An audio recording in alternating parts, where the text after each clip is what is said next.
नमस्कार, जी पंजाब हरियाणा हिमाचल में एक बार फिर से आपका स्वागत है। मैं हूं आपके साथ संदीप सिंह। आज बात होगी देवभूमि चर्चा में हिमाचल प्रदेश में रहने वाली 70 लाख से ज्यादा की आबादी की सुरक्षा की, क्योंकि आए दिन जिस तरीके से हिमाचल प्रदेश के पहाड़ धंस रहे हैं, मकान उसकी चपेट में आ रही है और कहीं ना कहीं बसें हों, गाड़ियां हों, गांव हों, इन इलाके में रहने वाले लोग जो हैं इन आपदाओं की चपेट में आ रहे हैं। तो कहीं ना कहीं सुरक्षा पर सवाल जो हैं वो बहुत महत्वपूर्ण तरीके से खड़े होते हैं और ऐसे में हिमाचल प्रदेश के इन लाखों की आबादी के लोगों की सुरक्षा की जिम्मेवारी है किसकी, सरकारी सिस्टम कब जागेगा, इन तमाम सवालों पर हम जवाब लेंगे सत्ता पक्ष से भी, विपक्ष से भी, और कुछ एक्सपर्ट्स हमारे साथ जुड़ेंगे जो कि सरकारी सिस्टम का हिस्सा थे। लेकिन उससे पहले आपको दिखाते हैं ये खास रिपोर्ट। प्रदेश में एक पहाड़ी प्रदेश है और हमारे जो पहाड़ हैं वो यंग माउंटेन्स हैं और शैशव काल में हैं। तो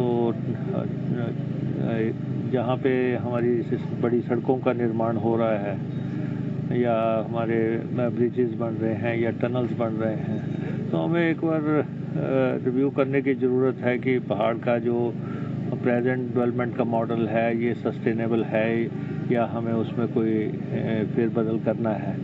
क्योंकि 2023 से लेके 2025 तक लगातार यहाँ पे आपदा चल रही है और 20,000 करोड़ रुपए से भी अधिक का नुकसान हुआ है।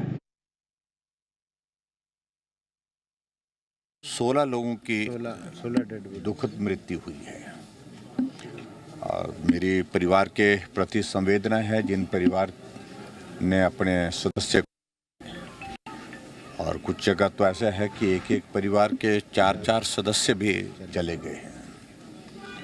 आप कल्पना कर सकते हैं कि किस प्रकार की स्थिति ये हमारे सामने पीड़ा की है उस परिवार के सामने है। आज सुबह जो जानकारी मिली, एक बॉडी आज अभी मिली है एक बच्चे की। हाँ, और घायल भी दो लोग घायल हैं इसमें जो जानकारी मिली है। और निश्चित रूप से हिमाचल प्रदेश इस आपदा से बाहर निकले ऐसा हम देवी देवताओं से प्रार्थना करते हैं, लेकिन बहुत बड़ी क्षति, बहुत बड़ा नुकसान इस बार हिमाचल प्रदेश में इस आपदा के कारण हुआ है।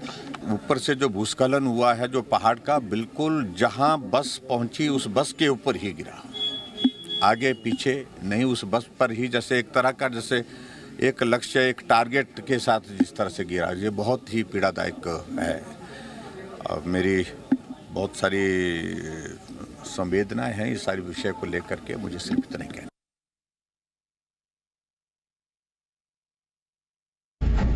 बिलासपुर में बड़ी दुखद घटना हुई। तकरीबन 6 बजे के करीब, 600 के करीब एक बस जो अपने रूट से जा रही थी, उसमें तकरीबन लगभग अनुमान के अनुसार 18 के करीब लोग सवार थे। मुझे जैसी प्रशासन के द्वारा सूचना मिली और माननीय मंत्री राजेश धरवानी जी ने मुझे सूचित किया, उसके तुरंत हमारी सरकार ने कार्रवाई की। पोकलैन लगाई गई, जेसीबी लगाई गई, पूरी की पूरी बस मलबे में दब गई, लहासा गिरा और तकरीबन अभी तक जो लगभग मृत्यु का आंकड़ा है वो 16 के करीब हो चुका है। एक सुबह आज ही बॉडी मिली है। एक बेटी और एक बेटा बचे हैं और हमारी सरकार ने जो भी डिजीज्ड है जो हमें छोड़कर चले गए हैं उनको 4 लाख रुपया मुआवजा देने की बात कही है। मुआवजा से उन घावों को नहीं भरा जाता, लेकिन एक आर्थिक सहायता के रूप में ये पैसा उनको दिया जा रहा है। गलतियां तो देखो, ये तो कल पूरा दिन का सरेआम पता लग रहा था कि ये गिरने वाली है, क्योंकि ऐसा एकदम तो नहीं गिरी है। कल सुबह की ही धीरे धीरे कुछ गिर रहा है, मिट्टी गिर रही है। जी। ऐसा नहीं है कि ये अचानक गिर गया पहाड़, ये सुबह के दिखा रहा था, संकेत थे पूरे कि गिर जाएगा ये, परंतु इसके ऊपर इतनी लापरवाही बरतने के कारण आज 16 आदमियों की डेथ हो गई है। बिल्कुल, कोई सारी लापरवाही नहीं किया है। क्योंकि उसमें के अनुसार देखते हुए ना इसके बारे में सोचा। ये तो आज नहीं गिर रहा, ये पहले हवा में था और आपको मालूम है 3 महीने से बरसात हो रही है, 3 महीने से ऐसा चल रहा था यहाँ। ये तो साफ दिख रहा है कि लापरवाही है। अगर इसको टाइम से रहते हुए कुछ कर लिया जाता तो आज ये हादसा न होता। अब तो जो हो गया वो तो हो गया, पर तो ये तो साफ लापरवाही दिख रही है। हर बार कहते हैं कि कुछ सीखा जाएगा, लेकिन सीखा कुछ नहीं जा रहा है। सीखने सिखाने की बात तो वही है, सीखता कुछ भी नहीं है, कोई भी नहीं सीखता है। आज 2 दिन सीखेंगे, कल को सब भूल जाएंगे। क्या सिखाया क्या सीखा, सब बेकार हो जाएगा। किया कुछ नहीं जाता सर। ये तो कम से कम 7-8 दिन से गिर रहा था धीरे धीरे, लेकिन क्या है अभी इसको अगर टाइम से कंट्रोल कर लिया जाता तो शायद इतना बड़ा हादसा नहीं होता। नुकसान किसका हुआ? जो 16 आदमी जिसका परिवार के गए हैं उनके लिए नुकसान है। बाकी ये तो अपना फ़ोटो खिंचवा के चले जाते हैं थोड़ी देर में और काम खत्म हो जाता है। तो आपने देखा कि किस तरीके से हिमाचल प्रदेश के लोगों को जान माल का नुकसान हो रहा है और ये आंकड़ा हर साल बढ़ता जा रहा है। इस साल भी मॉनसून में जो बरसातें हुई उसमें 545 लोगों से ज्यादा की मौत हो गई और पिछले कल जो बिलासपुर में दर्दनाक हादसा हुआ उसमें भी 16 लोगों ने जान गंवाई है और ऐसे में ये आंकड़ा बहुत चौंका देने वाला है। चलिए अब समय हो चुका है देवभूमि में चर्चा में बातचीत करने का। हमारे साथ कुछ खास मेहमान जुड़ चुके हैं। सबसे पहले मैं तारुफ करवा दूं, रमेश नेगी जी हमारे साथ जुड़ चुके हैं जो कि रिटायर्ड आईएएस अधिकारी हैं, मुख्य सचिव पद से रिटायर हुए हैं। सर आपका बहुत बहुत स्वागत है। दूसरे हमारे खास मेहमान ब्रिगेडियर मनोज कुमार हैं जो कि सेना के डेकोरेटेड अफसर रहे हैं और देश की सबसे ऊंचाई पर बनने वाली अटल टनल रोहतांग प्रोजेक्ट को जो है वो चीफ इंजीनियर के तौर पर सर्व कर चुके हैं। सर आपका भी बहुत बहुत स्वागत है। तीसरे हमारे खास मेहमान हैं, बीजेपी से प्रदेश प्रवक्ता हैं अखिलेश कपूर, आपका भी बहुत बहुत स्वागत है। चलिए चर्चा को शुरू कर लेते हैं। सबसे पहले रमेश नेगी जी आपका रुख करना चाहूंगा। सर आप तो सरकारी सिस्टम का एक हिस्सा रहे हैं कई सालों तक, लेकिन जब आप घर लौटे हिमाचल को देखते हैं और हिमाचल की स्थिति को देखते हैं तो आपको कितना जो है वो दुख होता है कि आए दिन हर साल मौत का आंकड़ा जो है वो बढ़ता जा रहा है, लेकिन सरकारी सिस्टम जिस तरीके से फौरी राहत में तेजी लाता है लेकिन प्रिवेंशन के कामों में उतनी तेजी दिखाई नहीं देती है। कैसे ये बदलेगा? कैसे हिमाचलियों की सुरक्षा हो पाएगी? जी रमेश नेगी जी। जी नमस्कार। अभी आपने मंत्री जी की बात सुनी। ये एक अच्छी बात यह है कि इन्होंने ये माना कि हमें विकास की दिशा उस पे दोबारा से ध्यान देना पड़ेगा, क्योंकि जो आज हो रहा है ये सिर्फ 1-2 साल का नहीं है। ये हमारी जो प्रोसेस है डेवलपमेंट की उसका एक परिणाम है जी। क्लाइमेट चेंज जो सबसे बड़ी चीज हो रही है आजकल, which is now a reality. पहले हम इसको एकेडमिक्स में सोचते थे क्लाइमेट चेंज होगी, ऐसे होगा, बारिशें बढ़ेंगी या सूखे पड़ेंगे। अब वो रियलिटी है। और दूसरी बात यह है कि अब ये एक रियलिटी रेगुलर हो रही है पहाड़ों में। तो 2 चीजें इसमें हैं। 1-2 हादसे की हम बात करें अलग, लेकिन क्या हमारी जो विकास की ये जो प्रोसेस है और खास करके पहाड़ों के साथ टिंकर करने की बात, सब मानते हैं कि पहाड़ बड़े कोमल हैं, हमारे पहाड़ रिसेंट हैं, तो क्या हमारी कंस्ट्रक्शन टेक्नोलॉजी इन पहाड़ों के लिए सही है? मैं आपको एक बात बताना चाहता हूँ। मैं अरुणाचल में चीफ सेक्रेटरी था, तब प्लानिंग कमीशन को हम सारी नॉर्थ ईस्ट स्टेट्स कहती थी कि पहाड़ बड़े कमजोर हैं, हमारे लिए सड़कों को बनाने का जो टेक्नोलॉजी है, सिस्टम है, वो अलग होना चाहिए। लेकिन वहां भी किसी ने नहीं सुनी। फिर 2017 में प्लानिंग नीति आयोग में एक काउंसिल ऑफ हिमालयन स्टेट्स बनी, बड़े चाव से बनी कि सब नया होगा पहाड़ों के लिए, लेकिन एक मीटिंग हुई। आज हम 2025 में है, तो पहाड़ों के लिए सिर्फ एक संवेदना तो आ जाती है और पर कोई ऐसे स्टेप्स नहीं लिए जा रहे हैं कि क्या हमारी कंस्ट्रक्शन की टेक्नोलॉजी क्या हो। और दूसरा, क्या हमें टनल और ये हाई अल्टीट्यूड में हम डैम बना रहे हैं 6-6 हजार फुट की हाइट में, 7-7 हजार फुट की हाइट में, हिमालयन स्टेट्स में, पूरे हिमालयन स्टेट्स की बात कर रहा हूँ। कोई सुनने को तैयार नहीं। अगर बोले तो उसको बोलेंगे ये तो देशद्रोही है। तो आज अच्छी बात यह है कि हिमाचल के मंत्री कम से कम ये मान रहे हैं कि विकास की हमारी जो दिशा है उस पर पुनर्विचार की आवश्यकता है। अभी मैं इतना ही कहूंगा। जी बिल्कुल। चलिए अगले सवाल का जवाब जो है ब्रिगेडियर मनोज से ले लेते हैं, क्योंकि ब्रिगेडियर मनोज जी, आप तो देश की सबसे ऊंचाई पर बनने वाली टनल का हिस्सा रहे हैं। आपने उसे बखूबी बहुत चैलेंजेस से बनाकर जो है देश को समर्पित किया है, लेकिन इस वक्त हिमाचल प्रदेश की स्थिति सबके सामने है। दुख हर कोई जताता है, लेकिन कॉन्क्रीटिव सोच को लेकर जो है वो इम्प्लीमेंटेशन होगी कैसे, ये सवाल आज भी बरकरार है। हिमाचल की परिस्थिति को आप जानते हैं, कैसे विकास की जरूरत है। बतौर इंजीनियर आप क्या राय देना चाहेंगे हिमाचल सरकार को? तो मेरा ये मानना है, जो रमेश ब्रिगेडियर मनोज जी बता रहे थे, जी आपको आवाज आ रही है मेरी? हेलो जी जी जी, आप सुन पा रहे हैं मेरे को? जी ब्रिगेडियर मनोज जो बिल्कुल सुन पा रहे हैं, आप जवाब दीजिए। जी रमेश नेगी जी जो कहा कि विकास की हमें जरूरत है, लेकिन उसे पुनर्विचार करना है, बिल्कुल सही बात है। हम विकास अगर कर रहे हैं तो हमें ये भी देखना है कि अगर सिर्फ सड़क बना रहे हैं तो सड़क के साथ साथ जो हमने सपोर्ट सिस्टम क्रिएट करना है, क्या उस पर हम ध्यान दे रहे हैं नहीं दे रहे। और उसके बाद जैसे हम अगर टनल बना रहे हैं तो टनल की वजह से जो पर्यावरण पे या आसपास पे जो असर पड़ने वाला है, उन चीज़ों को भी साथ साथ हमें लेके चलना होता है। वो ये रहा है कि हम हर प्रोजेक्ट को इंडिपेंडेंटली लेके चलते हैं कि सड़क वाले सड़क बनाएंगे, बाद में कोई आकर आसपास के इलाके को ताकतवर मजबूत बनाएगा।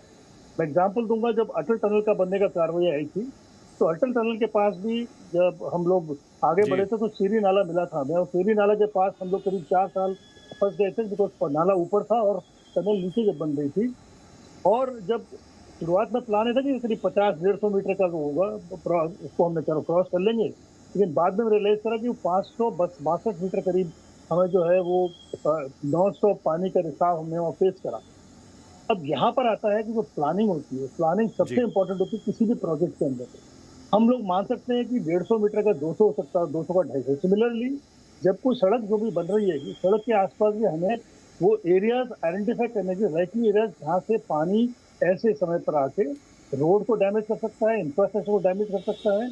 और साथ ही साथ जो मैं देखा, मैं वहाँ पे रहा हिमाचल में, जो मैंने नोट किया, काफ़ी कुछ वहाँ पे tree cutting, unauthorise tree cutting काफ़ी हुआ करती थी वहाँ पे। मैंने उस वक्त नोट करा था हमने, कहने को वहाँ पे काफ़ी लोग थे जो उसको रोका करते थे, बट उसके बावजूद भी जो थी जो नेचुरल ग्रोथ हुआ करती, जिसको बोलते हैं बायो इंजीनियरिंग का हिस्सा होता है, तो नेचुरल हमने ट्री ग्रो करने हैं, प्लांट ग्रो करने हैं, श्रब ग्रो करनी है, एग्जिस्टिंग उसको हम पहले कट कर रहे थे। तो ये इसको ऊपर पूरा रोक लगाना बहुत जरूरी है। एक और चीज जो नोट करी थी, जहाँ नदी थे, नाले थे, उसके अंदर लोगों ने जो है रिहाइश बना रखी थी, घर बना रखे थे। आप कटिंग करोगे तो at one point of time nature के साथ आप खिलवाड़ करोगे, नेचर आपको जो है फिर बदला लेके इसको काटेगा, रोकेगा।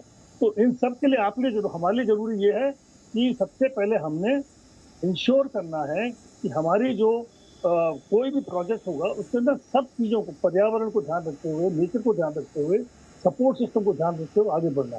जैसे सड़क बन रही है तो सड़क के साथ साथ हमें वहाँ पे बायो इंजीनियरिंग हो गई या फिर स्ट्रक्चरल इंजीनियरिंग हो गई या केमिकल यूज करके इंश्योर करना है कि वहाँ की जो कट करते ही जो पेड़, जो आपका जो वहाँ की पहाड़ी कटेगी उसको हम पहले से ही तैयार कर, लेकिन उस चीज़ पर हम ध्यान नहीं देते हैं, वो हमारी समस्या है। बिल्कुल। चलिए अखिलेश कपूर जी भी हमारे साथ जुड़े हुए हैं, बीजेपी से प्रदेश प्रवक्ता हैं, उनसे पूछ लेते हैं। अखिलेश जी, जिस तरीके की समस्या हिमाचल प्रदेश के लिए बनी हुई है, आप भी अछूते नहीं हैं, क्योंकि आपका इलाका भी सबसे ज्यादा प्रभावित हुआ है। देश के राष्ट्रपति, प्रधानमंत्री, केंद्रीय मंत्री, मुख्यमंत्री से लेकर बड़े बड़े रसूखदारों ने जो बिलासपुर का हादसा हुआ, हिमाचल के जो हादसे हुए, उस पर अपना दुख प्रकट तो जरूर किया, लेकिन पॉलिटिक्स इस पर लगातार बढ़ती जा रही है। लेकिन जमीनी स्तर पर आज भी हिमाचल की 70 लाख से ज्यादा की आबादी जो है हिमाचल को सुरक्षित करने की बात कर रही है, उनको सुरक्षित करने की बात कर रही है। कैसे संभव होगा ये? अखिलेश कपूर जी, जो हमारा आवाज आ रही है मेरी? संदीप जी जी जवाब दीजिए। जी आवाज आ रही है? जी जी जी जी बिल्कुल। संदीप जी, सबसे पहले तो मैं जो बरठी में हादसा हुआ है उसमें जो हताहत हुए उनके परिजनों के प्रति संवेदना व्यक्त करता हूं, और इस दुख की स्थिति में पूरा हिमाचल उनके साथ खड़ा है। जहां तक जो स्थिति हिमाचल में बाढ़ के बाद हुई है, सचमुच में ऐसी त्रासदी हमने तो इतिहास में पहली बार देखी। 2023 में भी बाढ़ आई, उसके बाद भी अब 2025 की जो त्रासदी है इसमें 545 लोगों ने अपनी जान गंवाई है। ये बहुत बड़ा नंबर है और इसके पीछे क्या कारण रहे हैं, हमारे रमेश नेगी जो रिटायर्ड आईएएस हैं और ब्रिगेडियर साहब ने बड़े विस्तार से इस पे बात कही है। तो मेरा तो ये कहना है कि हमें सबसे पहले तो अपने पर्यावरण को सुरक्षित करना चाहिए। जो पेड़ कटान हो रहा है, जैसे कि आपने देखा अभी भी गड़सा घाटी में नदी में बहुत सारे पेड़ बह के आए, और इस तरह की घटनाएं ना हो, पेड़ों का अवैध कटान ना हो, इस पर सरकार को ध्यान देना चाहिए। और जितने ब्लैक स्पॉट्स हैं उसको आइडेंटिफाई करके उनको दुरुस्त करने का काम प्रदेश सरकार को करना चाहिए। और बरठी की जो भी घटना हुई है इसकी जानकारी पहले प्रदेश सरकार को थी कि वो स्पॉट खराब है, उसके बावजूद यहाँ पर एहतियात नहीं बरती गई। तो ये मानवीय त्रुटि के कारण ये घटना घटी है, इसकी सरकार को जांच भी करनी चाहिए और इतनी बड़ी हानि अगर हुई है तो उसकी तह तक सरकार को जाना चाहिए और दोषियों के खिलाफ कार्रवाई भी होनी चाहिए। मैं तो ये कहता हूँ। और जहां तक बिल्कुल, चलिए सत्ता पक्ष से हमारे साथ जो है नेता है राजीव कमटा जी, वो भी जुड़ चुके हैं। चलिए उनसे सवाल का जवाब लेते हैं, क्योंकि इस वक्त हिमाचल प्रदेश में कांग्रेस की सरकार है और सबके सामने है कि स्थिति हिमाचल प्रदेश की है क्या। राजीव जी, जिस तरीके से हिमाचल प्रदेश में लगातार मौत का आंकड़ा बढ़ता जा रहा है, उनमें लैंडस्लाइड हो, भूस्खलन की घटनाएं हो, या फिर शूटिंग स्टोन की घटनाएं हो, या फिर सिंकिंग जोन की घटनाएं हो, वो सबके सामने हैं। बातें बहुत हो गई, काम कब करेगा सरकारी सिस्टम, सरकारें कब जागेंगी? देखिए, जहाँ तक सरकार की बात है, प्रदेश सरकार बिल्कुल काम कर रही है। अब प्राकृतिक आपदा है, प्राकृतिक आपदा से तो चाहे कोई भी सरकार हो, समझ सकते हैं आप 30 जून से लेकर तेरी देर तक हिमाचल प्रदेश जो है प्राकृतिक आपदा से जूझ रहा है। बावजूद उसके कि यहाँ पर जो मेन रोड्स है वो बंद हो गए थे, नेशनल हाईवे बंद हो गए थे, तो सब सुचारू रूप से जो है चलना शुरू किया। और जो पिछले कल जो बिलासपुर का घटना है वो बहुत अपने आप बहुत बड़ी घटना है और बहुत दुखद घटना है, किस तरह की घटना घटी है। और मुझे वहां तो सवाल उठा रहे हैं, लोग कह रहे हैं कि वो एरिया गिरने वाला था, लोगों ने प्रशासन को जो है वो पहले ही इंटीमेट किया था, लेकिन देरी हो गई, 16 लोगों की जान चलेगी। अब इससे ज्यादा क्या सबूत दे? माननीय मुख्यमंत्री ने उसको लेकर कहा कि इस पर जांच की जाएगी। अभी तो पहले तो रेस्क्यू था, उसके बाद जांच कराई जाएगी कि भी क्या कारण था ये अगर इस तरह के ब्लैक स्पॉट थे। लेकिन जहां तक रही ब्लैक स्पॉट और जो स्टोन जो गिरते हैं वगैरह, वो तो आपके जितने भी नेशनल हाईवे जो बने हैं, तो जिस तरह से नेशनल हाईवे बना है, तो नितिन गडकरी जी ने खुद कहा कि जिस तरह से हिमाचल प्रदेश में नेशनल हाईवे बना है वो अपने आप एक प्रश्न चिन्ह है कि किस तरह से नेशनल हाईवे बनाया गया। सभी वाकिफ है, चाहे वो भाजपा के लोग हो चाहे कोई और अन्य दल के लोग हो। उन्हें मालूम है कि आज NHI ने जो फिरोजपुर से लेकर मनाली तक जिस खस्ता हाल में है, चाहे वो आप शिमला का इलाका हो चाहे आपका कांगड़ा का इलाका हो, वहाँ क्या स्थिति है। अभी तो हाल ही में तो हमारे विधायक जो एक मंडी से बिलोंग करते वो तो धरने पे बैठे थे। यही कारण था कि अल्टीमेटली कहीं ना कहीं नुकसान तो यहाँ के लोगों का हो रहा है, हिमाचल प्रदेश के लोगों का हो रहा है, जमीन का हो रहा है, जानी नुकसान हो रहा है। ये सारी एक बहुत चिंता वाला विषय है जिसको लेकर सरकार गंभीर है। और मुझे लगता है कि केंद्र सरकार में भी इसमें NHI को लेकर जहाँ पे हस्तक्षेप करना चाहिए कि जहाँ इस तरह की घटना हो ना घटित हो। जहाँ पिछले कल की जो घटना हुई है उसके लिए माननीय मुख्यमंत्री ने कि जैसी उसका होता है उसके बाद जो है तो जांच बिठाई जाएगी कि अगर कुछ कारण थे तो क्या कारण थे, अगर कारण इस तरह की कोई लोगों ने शिकायत की तो उसको शिकायतों को दूर क्यों नहीं किया। चलिए अगले सवाल का जवाब जो है रमेश नेगी जी से ले लेते हैं, क्योंकि सरकारी सिस्टम को वो बेहतर तरीके से समझते हैं और समझा भी सकते हैं। नेगी सर, आपसे समझना चाहूंगा कि हिमाचल प्रदेश के वार्षिक बजट की अगर बात करें तो उसके पूरे डायगनल की अगर मैं बात करूं तो 100% में 75% से ज्यादा हिस्सा जो है वो सैलरी और कर्ज के रिटर्न पेमेंट में जाता है, लेकिन 25% से ही जो है वो प्रदेश के बाकी सेक्शन का जो है वो विकास होता है। तो आप समझ रहे हैं कि किस तरीके से हिमाचल प्रदेश में आने वाले समय में विकास की जरूरत है, जिसमें हिमाचल प्रदेश की जनता को सुरक्षा भी मिले। आप किस तरीके से समझते हैं कि आने वाले समय में क्या कुछ कड़े कदम उठाने की जरूरत है सरकार को और सरकारी सिस्टम को? देखिए, वो पैसे का एक मामला अलग है, लेकिन जैसे कहा गया कि ब्रिगेडियर साहब ने एक बहुत अच्छी बात कही कि सब लोग मिलके काम नहीं कर पा रहे। हमने ये देखा है कि जब आप शिमला से कालका आएंगे, बहुत जगह पर हमको सड़क में पेड़ झुके हुए दिखते हैं सड़क के ऊपर, और साइंटिस्ट ये कहते हैं कि अगर पेड़ झुकने लग जाए तो वो जगह वल्नरेबल है, उस जगह को पीडब्ल्यूडी को एक एक या एनएचआई को एक एक जगह को वो करना चाहिए, सर्वे करना चाहिए। और सबसे पहली चीज उसमें ये होती है कि पेड़ जो है वो झुकने लग जाते हैं। वो चीज प्रकृति आपको बताती है, लेकिन हमारे यहाँ मॉनिटरिंग सिस्टम नहीं है। और दूसरी चीज मैं एक बात बता दूं, पता नहीं क्यों हमारे सारे इंजीनियर जो है ड्रेनेज की ओर ध्यान नहीं देते। सड़क बनाएंगे, ड्रेन छोटा होगा, और ड्रेन, इसीलिए मैंने कहा कि पहाड़ों की जो सड़कें हैं उसके लिए ड्रेन के अलग नॉर्म होने चाहिए, हिल कटिंग के अलग नॉर्म होने चाहिए।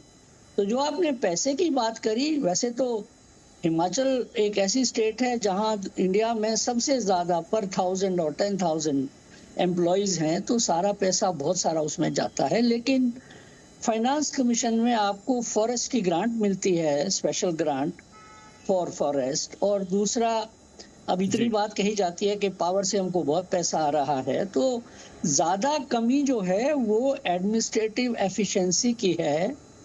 पैसा भी जरूरी है, मॉनिटरिंग इज मोस्ट इम्पोर्टेंट। जी, एनएचआई के बारे में जो आप कह रहे हैं वो सिर्फ हिमाचल में नहीं, अरुणाचल, सिक्किम, सब जगह किसी से बात करो।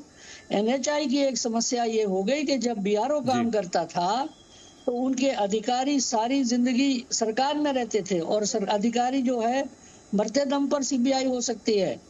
जब से ये हमने पीपीपी करके ठेकेदार लाए हैं, वो 2 साल में ठेकेदार तो अमेरिका चला जाएगा।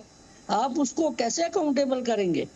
मैं उत्तराखंड में कॉन्फ्रेंस में था, पूरे पहाड़ों के लोग आए थे, 16 एमएलए आए थे, नागालैंड से लेकर हिमाचल तक। हिमाचल से अनुराधा शर्मा राणा भी आई थी। सब एमएलए ने कहा कि एनएचआई को वापस करो, बीआरओ को लाओ। वो ईमानदारी से काम करते हैं क्योंकि अधिकारी अकाउंटेबल है। प्राइवेट कंपनी का अधिकारी कहाँ अकाउंटेबल है? सारी समस्या वहां है। बिल्कुल, हमारे साथ इस वक्त ब्रिगेडियर मनोज हैं जो कि बीआरओ में बहुत लंबे समय तक जो है सर्व कर चुके हैं।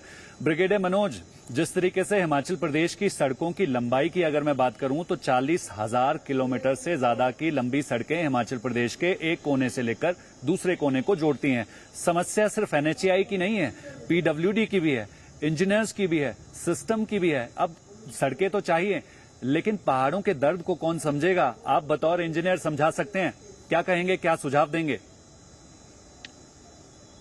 मैं फिर से नेगी जी की बात को आगे बढ़ाते हुए कहता हूं कि हमें पहले ये समझना है कि जो भी प्रोजेक्ट हम लेकर चले उसको एक इंडिपेंडेंट प्रोजेक्ट नहीं, एक पूरा मिला के सिंगल प्रोजेक्ट लें, जिसके अंदर जो आपका सड़क बननी है या टनल बननी है, जो कुछ भी बनना है, साथ साथ बाकी चीज़ें भी लेकर चलिए, जो इनवेरेबली नहीं होता है, चाहे वो स्टेट का वर्क हो या नेशनल लेवल का वर्क हो।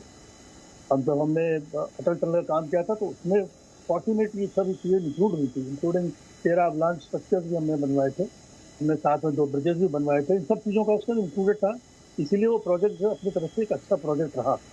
लेकिन हम जो फंसे थे वो खाली जो बीच वाला जो मैंने नाला आपको बताया।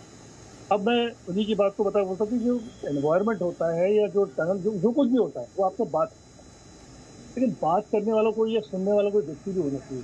जैसे बताया कि पेड़ अगर झुक रहा है तो आपको पता लग जाएगा कि अब जो है आपदा आने वाली है, और कुछ या हम जब टनल में होते थे हमने कहा था टनल के अंदर भी टनल हमसे बात करती है, मैंने कहा भी था।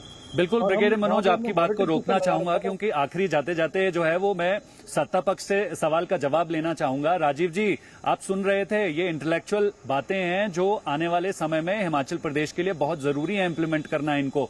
क्या कहेंगे? जल्दी जल्दी से आपका एक रिएक्शन चाहूंगा। बिल्कुल बिल्कुल, मैं नेगी से बिल्कुल सहमत हूँ। कहीं ना कहीं जो हमारे को जो ठेकेदारी प्रथा ये बंद करनी पड़ेगी, क्योंकि अकाउंटेबिलिटी एक फिक्स होनी चाहिए, चाहे वो डिपार्टमेंट हो, चाहे वो केंद्र में जो बैठे बीआरओ हो, एटलीस्ट कम से कम सब अकाउंटेबिलिटी होगी। अल्टीमेटली क्या हो रहा है कि जितने भी पहाड़ों का जो एरिया है जहाँ पे रोड बनती है वहाँ आज दिक्कत आ रही है। यही दिक्कत जो है आने वाले समय में भी आएगी। अब इसीलिए जो आपकी जो ठेकेदारी प्रथा है वो बंद करनी चाहिए और दोबारा से डिपार्टमेंटली काम होना चाहिए, एटलीस्ट जो कोई ना कोई अकाउंटेबल हो, और जिससे कि यहाँ पर जो जान माल का नुकसान भी कम हो। और बिल्कुल, कहीं ना कहीं हिमाचल प्रदेश को आने वाले समय में एक ठोस नीति की जरूरत है, ताकि हिमाचल प्रदेश की 70 लाख से ज्यादा की आबादी जो है जब सड़कों पर चले, जब इलाकों में रहे तो अपने आप को सुरक्षित महसूस करे। पहले सवाल होता था कैसे बचाया जाए, लेकिन अब सवाल बदल चुका है, कैसे खुद को बचाया जाए। फिलहाल आज की इस चर्चा में आप तमाम मेहमानों का जुड़ने के लिए, समय देने के लिए बहुत बहुत धन्यवाद।